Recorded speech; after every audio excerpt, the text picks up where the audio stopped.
Hello students, मैं doctor Surya Prakash Sharma आपका Haryana Edusat channel पर हार्दिक स्वागत करता हूं। आज हम पढ़ने वाले हैं किंगडम प्लांटी के बारे में। और प्लांटी के बारे में कुछ पढ़ने से पहले हमें कुछ प्रारंभिक चीज़ें जान लेनी आवश्यक है, जिनके बारे में हम जानेंगे। एक तो इसके लाइफ साइकिल्स के रूप के अंदर कि लाइफ साइकिल में प्लांट किस समय अपने किस स्टेज में रहता है, स्पोरोफाइट में रहता है कि गैमेटोफाइट में रहता है, ये सब जानेंगे। दूसरा हम जानेंगे कि इसमें बॉडी ऑर्गेनाइजेशन या हैबिटेट ये किस प्रकार के होते हैं। ये सब हमें थोड़ा सा पहले जान लेना आवश्यक है। तो आइए पहले इनके बारे में जानते हैं। अभी आपके सामने 5 किंगडम हाइपोथेसिस है, जिसमें हम देख पा रहे हैं 500 किंगडम्स को, Monera, protista, fungi, Plantae and animalia को। अभी हम प्लांटी को ही ज़्यादा डिटेल में डील करेंगे। और प्लांटी को समझ लेने से पहले ये आवश्यक है कि हम इसको डिफाइन कर पाएं। तो सबसे बड़ी बात यह है कि इसमें एक तो क्लोरोफिल पाया जाता है, और दूसरी बात यह है कि इसके अंदर सेल वॉल प्रेजेंट होती है, और वो भी किसकी बनी होती है? सेल्यूलोज की। तो ये दो इसके पिक्यूलियर फीचर्स हैं प्लांटी के। इसको आगे इसके सब ग्रुप्स में भी बांटा गया है। सब ग्रुप्स में हम इसमें पढ़ेंगे एल्गी के बारे में, ब्रायोफाइट के बारे में,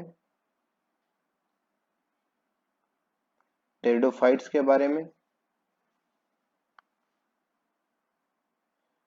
जिम्नोस्पर्म्स के बारे में, और एंजियोस्पर्म्स के बारे में। इतने पार्ट्स में हम इसे पढ़ेंगे, ये आगे की बात है। अभी हम इसको थोड़ा इसका इंट्रोडक्टरी पोर्शन ही पढ़ने वाले हैं, जिसमें हम इसके लाइफ साइकिल्स के बारे में, प्लांटी के लाइफ साइकिल्स के बारे में और कुछ और कैरेक्टर्स के बारे में हम डिटेल से पढ़ेंगे, ताकि आगे के जो सब ग्रुप्स हैं उन्हें पढ़ने में हमें काफी आसानी उससे हो पाएगी। चलिए आगे चलते हैं। सबसे पहले हम क्लासिफिकेशन सिस्टम्स को डील करते हैं कि अभी तक जो क्लासिफिकेशन के अलग अलग टाइप्स आपके सामने दिए गए हैं आपकी बुक के अंदर, उसमें आप देख पाएंगे कि जो क्लासिफिकेशन टाइप्स हैं उनमें आपको 3 मेजर टाइप्स मिलेंगे। सबसे पहले आर्टिफिशियल मिलेगा, आर्टिफिशियल। सेकंड जो है वो आपको नेचुरल मिलेगा, और थर्ड टाइप जो है वो फाइलोजेनेटिक मिलेगा। इन तीनों टाइप्स को हम अलग अलग अभी डील करेंगे। तो सबसे पहले हम देखने वाले हैं आर्टिफिशियल टाइप ऑफ क्लासिफिकेशन। इस सिस्टम के अंदर आप देख पा रहे हैं, मैंने यहाँ पर दो प्लांट्स बनाए हैं जो लगभग सिमिलर है, ये और ये। तो इसमें जो क्लासिफिकेशन किया जाता था, वो जो मोर्फोलॉजिकली सिमिलर कैरेक्टर्स होते थे, ज्यादातर मोर्फोलॉजिकली और रिप्रोडक्टिव सिमिलरिटीज को कंसीडर करते थे। तो मोर्फोलॉजिकली एंड रिप्रोडक्टिव सिमिलरिटीज जो भी होती थी, उनके बेसिस में उनको एक ही ग्रुप के अंदर रख दिया जाता था। तो ये हम कह सकते हैं कि आर्टिफिशियल क्लासिफिकेशन सिस्टम जो है वो इसके वेजिटेटिव एंड रिप्रोडक्टिव सिमिलरिटीज पर बेस्ड था। तो इसमें केवल और केवल सिमिलरिटीज थी, इसके अलावा दूसरे कुछ कैरेक्टर्स को हम कंसिडर नहीं करते।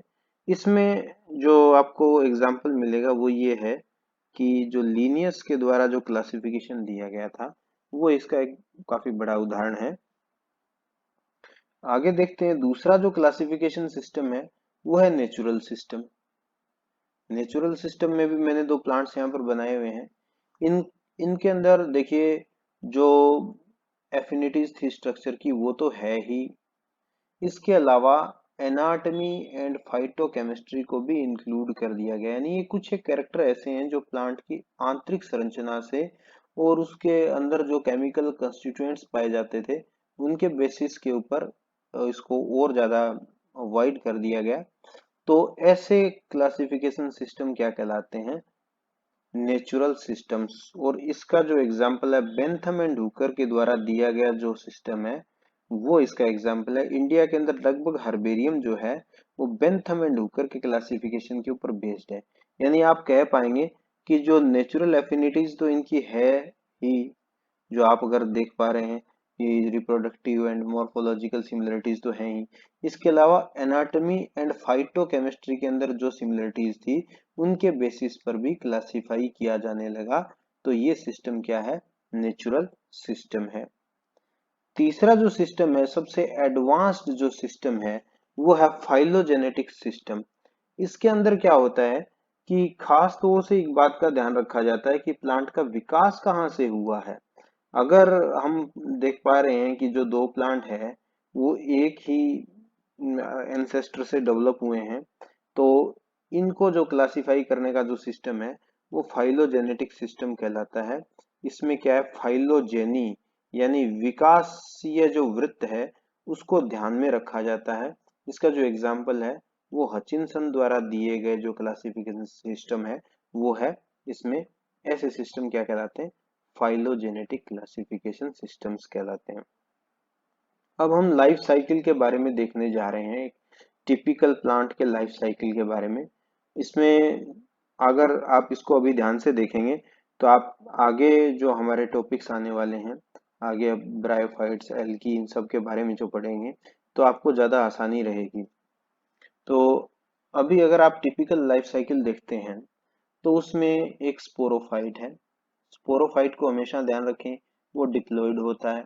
स्पोरोफाइट में हमेशा ही स्पोरेंजिया बनती है, स्पोरेंजिया भी डिप्लॉयड होती है। और स्पोरेंजिया में जो स्पोर मदर सेल होती है उसमें रिडक्शन डिवीजन कह सकते हो आप, या उसका जो दूसरा नाम है जिसको आप मियोसिस, मियोसिस का मतलब अर्धसूत्री विभाजन या रिडक्शन डिवीजन। ये विभाजन होने के बाद, ये डिवीजन होने के बाद स्पोर्स बन जाते हैं, बीजाणु बन जाते हैं। उन बीजाणुओं में जो क्रोमोसोम्स का नंबर है या गुणसूत्र संख्या जिसको आप कहते हो वो बिल्कुल आधा रह जाता है, यानी यहाँ 2n थे तो यहाँ n है। ठीक है, इसके बाद स्पोर्स जर्मिनेट होकर के बनाते हैं गैमिटोफाइट, और गैमिटोफाइट जो है वो डेवलप करते हैं गैमीट्स। देखिए ये मेल गैमिट है और ये फीमेल गैमिट है। दोनों का जब फ्यूजन होता है उस इवेंट को हम फर्टिलाइजेशन बोलते हैं, और फर्टिलाइजेशन के बाद क्या बन जाता है? जाइगोट। यहाँ एक बात ध्यान देने योग्य है कि ये वापस जो क्रोमोसोम की जो नंबर है वो 2n हो जाता है। इसके बाद एम्ब्रियो बनता है और स्पोरोफाइट। एक बार फिर से देखिए, यहाँ पर दो इंपॉर्टेंट इवेंट्स हो रहे हैं। पहला रिडक्शन डिवीजन और दूसरा जो हो रहा है वो हो रहा है फर्टिलाइजेशन। आप देखिए जरा, यहाँ पर रिडक्शन डिवीजन हो रहा है जिससे नंबर ऑफ क्रोमोसोम आधे हो गए। यहाँ पर फर्टिलाइजेशन हो रहा है जिससे नंबर ऑफ क्रोमोसोम वापस डबल डबल हो चुके हैं। यहाँ पर देखिए स्पोरोफाइट में 2n है, यहाँ पर गैमेटोफाइट में n है। तो एक तरीके से आपको ये समझ में आना चाहिए कि स्पोरोफाइट प्लांट के लाइफ साइकिल में आने वाली ऐसी स्टेज है जिसमें नंबर ऑफ क्रोमोसोम्स 2n होते हैं और वो स्पोर्स प्रोड्यूस करता है। और गैमेटोफाइट जो है वो प्लांट के लाइफ साइकिल में आने वाली ऐसी हैप्लॉइड स्टेज है जो स्पोर के जर्मिनेशन से बनती है और गैमीट फॉर्मेशन के साथ वो खत्म हो जाती है। यानी गैमीट फॉर्मेशन के बाद जो जब जाइगोट बन जाता है, यानी फर्टिलाइजेशन होकर 2n स्टेज आ जाती है, उस समय वो स्टेज खत्म हो जाती है, यानी n से शुरू होकर 2n पे खत्म हो जाती है। तो ये गैमीटोफाइट है। जाइगोट क्या है? स्पोरोफाइट की फर्स्ट सेल है। उसके बाद एम्ब्रियो बनता है और एम्ब्रियो के बाद स्पोरोफाइट कंप्लीट डेवलप हो जाता है। तो इसलिए ये साइक्लिक जो चेंजेस हैं वो आते रहते हैं प्लांट के लाइफ साइकिल में। तो आप ये कह सकते हैं कि प्लांट के लाइफ साइकिल के अंदर स्पोरोफाइट एंड गैमेटोफाइट अल्टरनेटली आते रहते हैं। इस इस प्रक्रम को, इस इवेंट को अल्टरनेशन ऑफ जनरेशन भी हम कहते हैं। ये बात आप ध्यान रखें, ये लाइफ साइकिल के बारे में। आगे जब हम देखेंगे एल्गी के बारे में, ब्रायोफाइट के बारे में, तो हम देख पाएंगे कि उनकी लाइफ साइकिल के अंदर कौन सी स्टेज ज्यादा डोमिनेंट है, इसलिए इसको ध्यान देना आपके लिए आवश्यक है। जैसे स्पोरोफाइट है, अभी आप जो आपके आसपास जो जितने प्लांट्स हैं वो एंजियोस्पर्म्स हैं, उनमें स्पोरोफाइट जो है वो एक डोमिनेंट स्टेज है। जबकि आप एल्गी वगैरह देखोगे तो उनमें गैमेटोफाइट एक डोमिनेंट स्टेज है। तो इसको हम आगे जैसे ही सब ग्रुप्स पढ़ेंगे तो उसमें और ज्यादा डिटेल से इसको देख पाएंगे। तो जो स्टेज डिप्लॉयड रहती है उसको हम डिप्लोफेज कहते हैं, और जो स्टेजेस हैप्लॉयड रहती है उनको हम हैप्लोफेज कहते हैं। इसके बाद अभी हम जो आगे पढ़ेंगे इसके बारे में, हर एक सब ग्रुप के बारे में पढ़ेंगे, तो उसको कुछ एक हेडिंग्स के अंडर हम पढ़ने वाले हैं। जैसे बॉडी ऑर्गेनाइजेशन है, यानी किस तरह की सेल्स उसमें है, किस तरह के टिश्यूज उसमें है। हैबिटेट, वो किस तरह के आवास में रहता है, ठीक है। हैबिटेट यानी आवास, आसपास कैसा है, ठीक है। उसके बाद वो किस तरह की फेज के अंदर है, यानी जो आप कह सकते हैं कि वो गैमेटोफाइट स्टेज में है या स्पोरोफिटिक स्टेज के अंदर है, तो उस चीज को हम फेज के अंदर देखेंगे। उसके बाद हम देखेंगे कि न्यूट्रिशन के अंदर उसमें क्या कुछ है, न्यूट्रिशन कैसे लेता है। उसके बाद उसमें ट्रांसपोर्टेशन कैसे होता है, यानी जो मिनरल्स हैं या फिर जो फूड बनता है उसमें वो कैसे ट्रांसपोर्ट होता है, जाइलम फ्लोएम है कि नहीं है। और सबसे लास्ट में हम उसका रिप्रोडक्शन देखेंगे। तो इतने हेडिंग्स के अंदर हम पढ़ने जा रहे हैं, चाहे हम एल्गी पढ़ेंगे आगे या ब्रायोफाइट पढ़ेंगे, तो हम इन्हीं हेडिंग्स के अंडर हम पढ़ेंगे। तो पहला जो है वो body organization, second one is habitat, third one is उसकी जो फेज है यानी स्पोरोफाइट है या गैमेटोफाइट है वो, और फोर्थ है उसका जो न्यूट्रिटिव एस्पेक्ट हम देखेंगे। फिफ्थ उसका ट्रांसपोर्टेशन देखेंगे, यानी जो न्यूट्रिशन बनता है वो कैसे ट्रांसपोर्ट होता है। और सिक्स्थ उसमें रिप्रोडक्शन देखेंगे। तो इतनी हेडिंग्स के अंदर आप उसको पढ़ेंगे तो आपको बिल्कुल वो क्लियर हो जाएगा। प्लांट लाइफ साइकिल के बारे में और थोड़ा बॉडी ऑर्गेनाइजेशन के बारे में जान लेने के बाद हम बिल्कुल इस काबिल हो गए हैं कि अब हम एल्गी के बारे में पढ़ें। तो चलिए अब हम एल्गी के बारे में देखेंगे। एल्गी एक थैलोइड ग्रुप है इसका, यानी इसमें जड़, तना, पत्तियों में विभाजन नहीं होता है इस प्लांट ग्रुप के अंदर। इसमें हम बेसिकली 3 क्लासेस पढ़ेंगे, क्लोरोफाइसी, फियोफाइसी एंड रोडोफाइसी। इनको हम reserve food material, plant structure और उसके अंदर पाए जाने वाले पिगमेंट्स के बेसिस के ऊपर हम उसको आइडेंटिफाई करेंगे, एक दूसरे से डिफरेंशिएट करेंगे। तो आप इस पर ज़रूर ध्यान दें कि इसमें पिगमेंटेशन किस तरीके का है। उससे संबंधित क्वेश्चन आपके नीट में भी आते हैं, इसलिए वो काफ़ी महत्वपूर्ण है। चलिए जानते हैं एल्गी के बारे में। अभी हम प्लांटी के अंदर सब ग्रुप्स में केवल एल्गी एंड ब्रायोफाइट को पढ़ने वाले हैं। वैसे एक बार सभी को मैं इंट्रोड्यूस करा देता हूँ। ये एल्गी है। एल्गी, ब्रायोफाइट ज्यादातर जो है वो गैमेटोफाइट के रूप में रहते हैं। इससे आगे जो है टेरिडोफाइट्स हैं। टेरिडोफाइट्स स्पोरोफाइट के रूप में आ जाते हैं। उससे आगे है जिम्नोस्पर्म्स एंड एंजियोस्पर्म्स, ये भी स्पोरोफाइट के रूप में रहते हैं। लेकिन इनको फ्लावरिंग प्लांट्स बोलते हैं। क्यों? क्योंकि इनके अंदर क्या बनने लगते हैं, फ्लावर्स बनने लगते हैं। टेरिडोफाइटा तक क्या है, स्पोर्स के थ्रू रिप्रोडक्शन होता है। तो ये चीज ध्यान देने वाली है। अभी हम केवल एल्गी एंड ब्रायोफाइटा को पढ़ेंगे। देखिए, अगर हम एल्गी की बात करें तो एल्गी में अगर हम हैबिटेट को देखें तो हैबिटेट में वो हमेशा ही लगभग एक्वेटिक एंड मॉइस्ट प्लेसेस में पाए जाते हैं। बॉडी ऑर्गेनाइजेशन देखें तो वो यूनिसेलुलर यानी एक कोशिकीय या मल्टी सेलुलर या थैलोइड या फिलामेंटस टाइप पाए जा सकते हैं। न्यूट्रिशन हमेशा ऑटोट्रोफिक होगा ही, क्योंकि वो फोटोसिंथेसिस करते हैं। रिप्रोडक्शन बाय एसेक्सुअल या सेक्सुअल मेथड्स हो सकते हैं। और जो लाइफ स्टेज है वो मोस्टली गैमेटोफिटिक स्टेज के रूप में वो रहता है, यानी हैप्लोइड रहता है। और जो डिप्लॉइड स्टेज आती है यानी 2n स्टेज आती है वो केवल और केवल जाइगोट के रूप में आती है। ये बात आप ध्यान में रखें यहाँ पर। तो एल्गी के लिए देखिए, ये एक्वेटिक है, यूनी मल्टी सेलुलर या थैलोइड है, ऑटोट्रोफिक है, सेक्सुअल या एसेक्सुअल मेथड से रिप्रोडक्शन कर सकता है। लाइफ साइकिल या लाइफ स्टेज के अंदर वो ज्यादातर टाइम गैमेटोफिटिक स्टेज में ही रहता है। अब अगर हम रिप्रोडक्शन को थोड़ा सा डिटेल से देखें, बाकी चीजें तो आप जैसे ही मेंबर्स देखेंगे आपको समझ में आ जाएगी।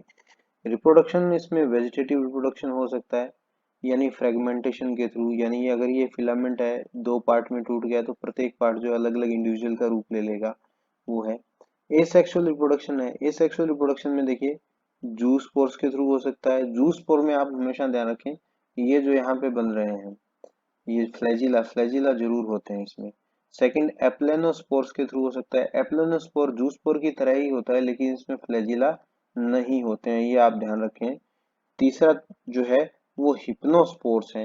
हिप्नोस्पोर्स में क्या है, बिल्कुल एप्लेनोस्पोर जैसा होता है लेकिन इसकी जो भित्ति है, जो वाल है, वो काफी मोटी हो जाती है ताकि ये अनफेवरेबल कंडीशन में इसको प्रोटेक्ट कर सके। सेक्सुअल रिप्रोडक्शन है, इसको आप जरा ध्यान से देखें, ये आइसोगेमस, एन आइसोगेमस या ऊगेमस टाइप हो सकता है। आइसोगेमस में आप देखें यहाँ पर, आइसोगेमस का मतलब ये है कि जो मेल गैमीट है, इसको आप मेल मान लीजिए और ये इसके फ्लैजिला है, ये फीमेल गैमीट है, ये इसके फ्लैजिला है, ऑलमोस्ट एक जैसा साइज होता है, तो इसको isogamous type of sexual reproduction कहते हैं। अब दूसरी बात है एन आइसोगेमस। एन आइसोगेमस में क्या होता है, देखिए मेल गैमीट होता है छोटा और फीमेल गैमीट होता है काफी बड़ा, इन दोनों के बीच फ्यूजन होता है तो उसको एन आइसोगेमस बोलते हैं, आप ध्यान रखें। ऊगेमस एक स्पेसिफिक टाइप है जिसमें फीमेल गैमीट जो है वो नॉन मोटाइल होता है, उस पर फ्लैजिला नहीं होते हैं, जबकि मेल गैमीट के अंदर फ्लैजिला होते हैं। देखिए वो इस तरह से आके इसको फर्टिलाइज करते हैं, तो ऐसा रिप्रोडक्शन क्या कहलाता है, वो ऊगेमस टाइप ऑफ रिप्रोडक्शन कहलाता है। तो ये इंपॉर्टेंट थे रिप्रोडक्शन, ये आप जरूर ध्यान में रखें, खास तौर से isogamous, anisogamous and oogamous type of reproduction आपको ध्यान में रखना है। इससे नीट के भी काफी इंपॉर्टेंट क्वेश्चंस बनते हैं और ये आपके कॉन्सेप्ट के लिहाज से भी काफी इंपॉर्टेंट है। अब हम देखते हैं, इसमें देखिए आपके जो एनसीईआरटी बुक है उसमें 3 इसकी क्लासेस दी हुई हैं, क्लोरोफाइसी, फियोफाइसी एंड रोडोफाइसी। तो इसमें देखते हैं, तो क्लोरोफाइसी की अगर हम बात करें तो क्लोरोफाइसी के अंदर आपको जो दिखाई दे रहा है यहाँ पर कुछ इसके रिप्रेजेंटेटिव मेंबर्स हैं, जैसे क्लेमाइडोमोनास है, वोल्वोक्स है, यूलोथ्रिक्स है, स्पाइरोगाइरा है या कारा है। ये नाम आपकी बुक के अंदर दिए हुए हैं। जब भी ये नाम लिखें आप इनको अंडरलाइन जरूर कर दें, क्योंकि ये या तो हम इन्हें इटैलिक्स में लिखें या अंडरलाइन करें, ये आईसीबीएन का रूल है, ये आप जरूर ध्यान में रखें। अब ये सारे के सारे ये यहाँ पर हैबिटेट बताया हुआ है, ये फ्रेश वाटर या मैरीन, या तो बिल्कुल साफ सुथरे जल में या फिर समुद्री जल में ये पाए जा सकते हैं। ठीक है, अब इनके सेलुलर स्ट्रक्चर अगर हम देखें तो ये यूनिसेलुलर या कॉलोनियल हो सकते हैं, ये फिलामेंटस भी हो सकते हैं, इनके अंदर क्लोरोप्लास्ट होते ही हैं, इनके अंदर पायरिनोइड्स पाए जाते हैं। पायरिनोइड क्या होते हैं, एक रिजर्व फूड मटेरियल को रखने वाले एक स्ट्रक्चर होती है जिसको पायरिनोइड बोलते हैं। आगे मैं आपको रिप्रेजेंटेटिव मेंबर की जो स्ट्रक्चर दिखाऊंगा उसमें इसको क्लियर कर दूंगा। और इसकी सेल वॉल जो है वो सेलुलोज की बनी होती है। इसके अंदर जो पिगमेंट्स होते हैं ये आपको जरूर ध्यान रखना है, इसी के बेसिस पे ही सभी एल्गी का क्लासिफिकेशन हुआ है। तो इसमें पिगमेंट्स हैं क्लोरोफिल ए एंड बी, और रिजर्व फूड मटेरियल किस के रूप में रहता है, वो स्टार्च के रूप में रहता है। और अगर आप रिप्रोडक्शन की बात करें तो वेजिटेटिव रिप्रोडक्शन हो सकता है वो फ्रेगमेंटेशन के थ्रू। एसेक्सुअल रिप्रोडक्शन में पहले ही आपको अभी डिस्कस करके आया हूँ, जैसे जूस्पोर्स के थ्रू, एप्लेनोस्पोर्स के थ्रू हो सकता है। सेक्सुअल रिप्रोडक्शन में वो तीनों ही टाइप हो सकते हैं, आइसोगेमस, एनाइसोगेमस या फिर ऊगेमस। तो ये सारा क्लोरोफाइसी के बारे में एक तरीके से है सारा। और इसके जो रिप्रेजेंटेटिव मेंबर्स हम देखेंगे तो उसमें आपकी बुक में जो दिए हुए हैं वो इस तरह के हैं। तो ये दो तो माइक्रोस्कोपिक है जिनको माइक्रोस्कोप की सहायता से देख पाते हैं। ये क्लेमाइडोमोनास है, मैंने आपको बताया था कि पायरिनोइड एक स्ट्रक्चर होती है, देखिए यहाँ आपको मैं जूम करके दिखा रहा हूँ, ये वाली जो स्ट्रक्चर है वो पायरिनोइड है। इसके अंदर स्टार्च पाया जाता है रिजर्व फूड मटेरियल के रूप में। तो ये है वो पायरिनोइड जहाँ पर स्टार्च पाया जाता है। बाकी ये क्लोरोप्लास्ट है आपको जो ग्रीन कलर का दिख रहा है इसमें। ये जो सेकंड चीज आप देख पा रहे हैं वो है वोल्वॉक्स। वोल्वॉक्स एक कॉलोनियल स्टेज है, इसको भी आप माइक्रोस्कोप के थ्रू ही देख पाते हैं। तीसरा जो आप इसमें देख पा रहे हैं वो है कारा। कारा को आप सीधी आंखों से भी देख सकते हैं, लगभग इसी साइज का होता है। तो ये इसके रिप्रेजेंटेटिव मेंबर्स थे। आगे चलते हैं हम फियोफाइसी। देखिए क्लोरोफाइसी का जो सामान्य नाम था वो था ग्रीन एल्गी, ध्यान रखें कंपटीशन के लिहाज से भी इम्पोर्टेंट है। और अभी हम जो फियोफाइसी देख रहे हैं, फियोफाइसी का जो सामान्य नाम है वो है ब्राउन एल्गी। ये भी कंपटीशन के लिहाज से आपका काफी इंपॉर्टेंट है। ब्राउन एल्गी किसे कहते हैं? फियोफाइसी के मेंबर्स को ब्राउन एल्गी कहते हैं। आपकी बुक में जो एग्जांपल्स दिए हुए हैं वो है Ectocarpus, Dictyota, Laminaria, Sargassum and Fucus. Okay. और अगर हम इनके हैबिटेट्स के बारे में बात करें तो ये मेराइन हैबिटेट्स के होते हैं, यानी समुद्री जल में पाए जाने वाले होते हैं। अगर हम इनके सेलुलर स्ट्रक्चर के बारे में बात करें तो ये, और या यूं कहें कि बॉडी ऑर्गेनाइजेशन के बारे में बात करें तो ये मल्टी सेलुलर होते हैं, सिंपल है, ब्रांच्ड है, फिलामेंटस है, और इनके ऊपर जिलेटिनस कोट पाया जाता है, यानी एक लसलसा पदार्थ पाया जाता है जो कि एल्जिन का बना होता है। इनके अंदर जो इनकी ब्रांचेस हैं वो बड़ा एक तरीके से होती है, उनको फ्रॉन्ड बोलते हैं। और इनके अंदर होल्ड फास्ट भी हो सकता है जिसकी सहायता से वो किसी भी सबस्ट्रेटम पर चिपके हुए होते हैं। इनके जो सेल वॉल है वो सेलुलोज की और एल्जिन की बनी होती है। अगर हम बात करें इसके अंदर पाए जाने वाले पिगमेंट्स की तो उसमें chlorophyll a, c and fucoxanthin होता है। ये आप ध्यान रखें, जरूर याद कर लें, ये नीट के लिहाज से भी इम्पोर्टेंट है। रिजर्व फूड मटेरियल है वो लेमिनेरिन, मैनिटोल के रूप में होता है, या तो लेमिनेरिन या फिर मैनिटोल, ये दोनों ही कार्बोहाइड्रेट के रूप हैं। रिप्रोडक्शन की बात करें तो वेजिटेटिव रिप्रोडक्शन फ्रेगमेंटेशन के थ्रू होता है। एसेक्सुअल रिप्रोडक्शन जूस पोर्स के थ्रू होता है। इसके जूस पोर की एक खास बात है कि इसमें एक तो है बिल्कुल स्मूथ होता है फ्लैजिला, दूसरे फ्लैजिला जो है वो ब्रांच टाइप का होता है, उसको टिंसेल बोलते हैं। ठीक है। और ये देखिए, ये जो है सेक्सुअल रिप्रोडक्शन है वो केवल ऊगेमस टाइप का पाया जाता है। तो ये फियोफाइसी के बारे में। अब इसके कुछ रिप्रेजेंटेटिव मेंबर्स को देखते हैं ब्राउन एल्गी के। देखिए ये लेमिनेरिया है, ये फ्यूकस है, और ये डिक्टियोटा है। ये जो ब्रांचेस हैं, हैवी ब्रांचेस हैं, इनको फ्रॉन्ट्स बोलते हैं। यही डायग्राम आपकी बुक के अंदर दिए हुए हैं। अब हम बात करने जा रहे हैं रोडोफाइसी के बारे में, यानी इसको हम रेड एल्गी कहते हैं। रेड एल्गी जो आपकी बुक के अंदर एग्जांपल दिए हुए हैं वो है पॉलीसाइफोनिया, ये इंपॉर्टेंट है, पोरफायरा, ठीक है, Polysiphonia, porphyra, gracilaria and gelidium. ये एग्जांपल्स आपकी बुक में दिए हुए हैं जो कि आपको याद रखने हैं। ये नीट में भी क्वेश्चन पूछ लिए जाते हैं कई बार आपसे। अब हम इसके अगर बात करें इसके हैबिटेट के बारे में तो देखिए ये मेराइन हैबिटेट में पाए जाने वाले हैं, और ये वार्मर वाटर में पाए जाते हैं, यानी थोड़ा सा पानी जहाँ गर्म होता है उन क्षेत्रों में ये ज़्यादा पाए जाते हैं। ये देखिए। और अब अगर हम बात करें इनके बॉडी ऑर्गेनाइजेशन की तो आप देख पा रहे हैं कि ये जो है मल्टी सेलुलर होते हैं, मल्टी सेलुलर है, और इसके अंदर आर फाइकोइरिथ्रिन पिगमेंट कॉम्प्लेक्स होते हैं। कॉम्प्लेक्स थैलस स्ट्रक्चर होती है। अगर आप पॉलीसाइफोनिया की स्ट्रक्चर देखेंगे तो काफी कॉम्प्लेक्स स्ट्रक्चर है। और सूडो पेरेन्काइमा पाया जाता है, यानी पेरेन्काइमा जो आप पढ़ के आए हैं 9th क्लास के अंदर, उसी का ये एक प्रिमिटिव रूप होता है जिसको सूडो पेरेन्काइमा बोलते हैं। इसके अंदर क्या है, ये जो है कॉमन मिडिल लेमिला शेयर नहीं करते हैं। ये थोड़ा सा हायर क्लासेस का टॉपिक है, लेकिन आप इतना ही याद रख लें, सूडो पेरेन्काइमा पाया जाता है। और जो रिजर्व फूड मटेरियल है वो जो है वो फ्लोरिडीरियन स्टार्च के रूप में पाया जाता है।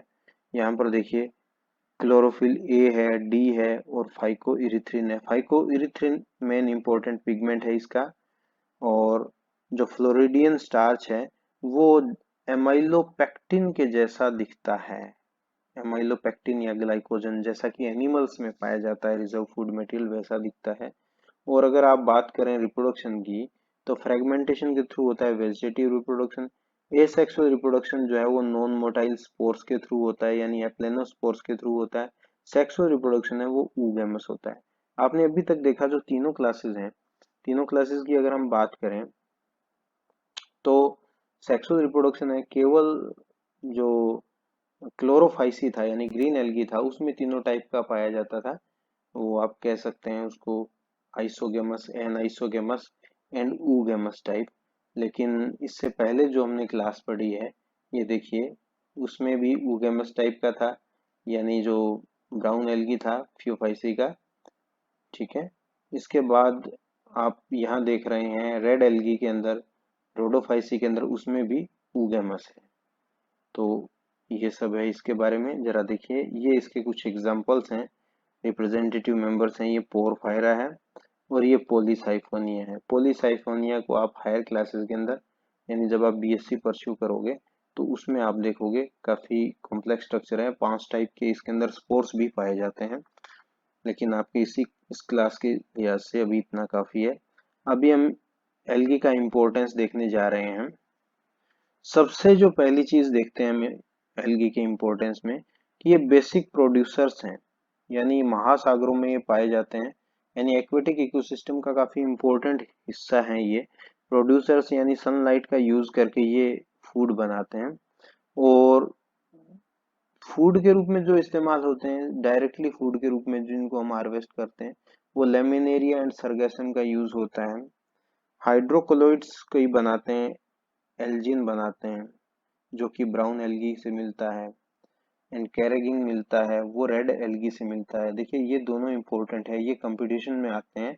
एल्जिन जो है वो ब्राउन एल्गी से मिलता है, और कैरेगिन जो है वो रेड एल्गी से मिलता है। अगार अगार है वो जिलेडियम एंड ग्रेसिलेरिया से मिलता है। ये जेली बनाने में, आइसक्रीम बनाने में और कल्चर मीडिया वगैरह बनाने में भी काम आता है। क्लोरेला एंड स्पाइरुलिना को सिंगल सेल प्रोटीन के रूप में यूज करते हैं कल्चर को, इसके कल्चर को, और जो स्पेस ट्रेवलर्स जाते हैं वो इसको एज ए फूड हार्वेस्ट करते हैं। एल्गी के बारे में जान लेने के बाद अब जो दूसरा ग्रुप आता है वो है ब्रायोफाइटा। और ब्रायोफाइटा प्लांट किंगडम का एम्फीबिया है, क्योंकि वो टेरेस्ट्रियल हैबिटेट में भी है और एक्वेटिक हैबिटेट में भी है, इसलिए महत्वपूर्ण हो जाता है। दूसरा थैलोइड मेंबर है, और इसमें जाइलम और फ्लोएम जैसी स्ट्रक्चर कोई भी नहीं पाई जाती है। तो चलिए अब हम ब्रायोफाइट के बारे में जानते हैं। और ब्रायोफाइट के मेजर आप देख पाएंगे कि वो लीवरवर्ट्स या फिर लीफी मेंबर्स के रूप में, मोसेस के रूप में हैं। तो इन दोनों के अंदर जो अंतर आएंगे उनको आप ज़रूर गौर करें, इसके इकोनॉमिक इम्पोर्टेंस को भी देखें। चलिए शुरू करते हैं ब्रायोफाइट। अगर हम ब्रायोफाइट्स की बात करें तो उसको हम कह सकते हैं कि ये एम्फीबिया ऑफ प्लांट्स हैं। एम्फीबिया का मतलब ये है कि ये टेरेस्ट्रियल हैबिटेट्स में भी पाए जाते हैं एंड एक्वेटिक हैबिटेट्स में भी पाए जाते हैं, इसलिए ये एम्फीबिया ऑफ प्लांट्स कहलाते हैं। कॉम्पिटिशन्स में आता है ये।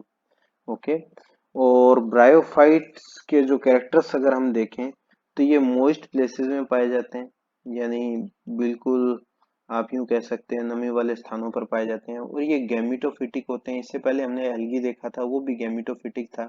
थैलोइड है, थैलोइड का मतलब क्या होता है कि प्लांट बॉडी, ये ध्यान रखें, आपको पता है प्लांट जो है वो रूट, स्टेम एंड लीव्स के अंदर विभाजित होता है। ये क्या है, ये रूट है, ये स्टेम एंड ये लीव्स है।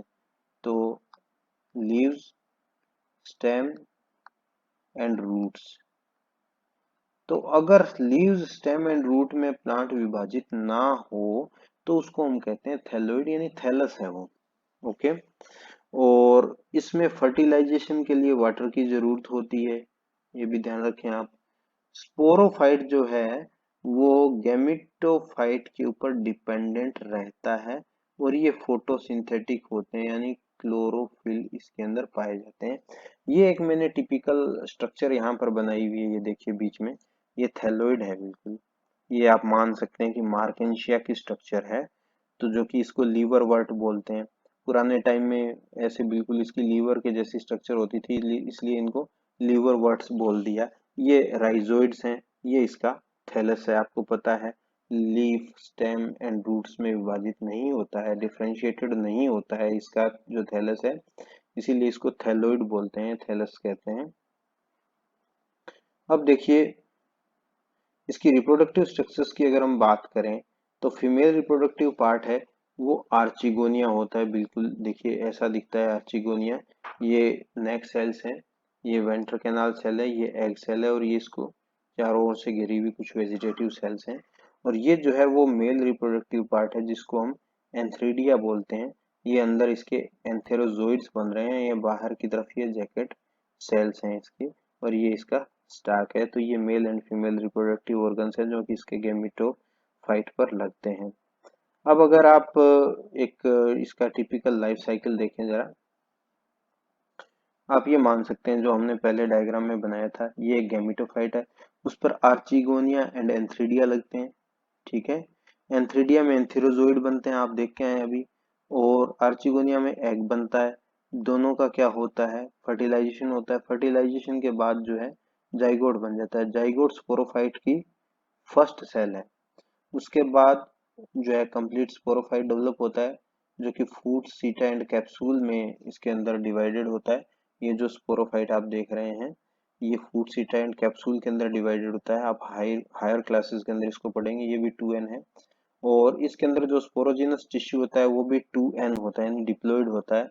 लेकिन इस स्पोरोजिनस टिश्यू के अंदर अब क्या होता है, स्पोरोजिनस टिश्यू के अंदर रिडक्शन डिवीजन हो जाता है। रिडक्शन डिवीजन के कारण क्या बन जाते हैं, स्पोर्स। और आप देख रहे हैं रिडक्शन डिवीजन या मियोसिस हो जाने के बाद यहाँ पर देखिए ये क्या बन जाते हैं स्पोर्स में, ये नंबर ऑफ क्रोमोसोम्स कितने रह गए, n, यानी आधा रह गया। यहाँ पर 2n थे तो यहाँ n हो गया, क्योंकि यहाँ पर क्या होता है, मियोसिस होता है, अर्धसूत्री विभाजन होता है, ठीक है।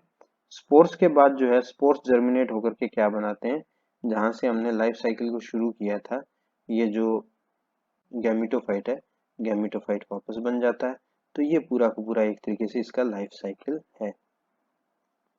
अब अगर आप ब्रायोफाइट्स की इंपॉर्टेंस के बारे में जानना चाहें तो सबसे बड़ी बात कि ये फूड हो सकते हैं एनिमल्स एंड बर्ड्स के लिए। स्फैग्नम जो है, अभी उसकी स्ट्रक्चर मैं आपके सामने बना देता हूँ। स्फैग्नम क्या होता है, एक तरीके से लीफी मेंबर है इस तरीके से।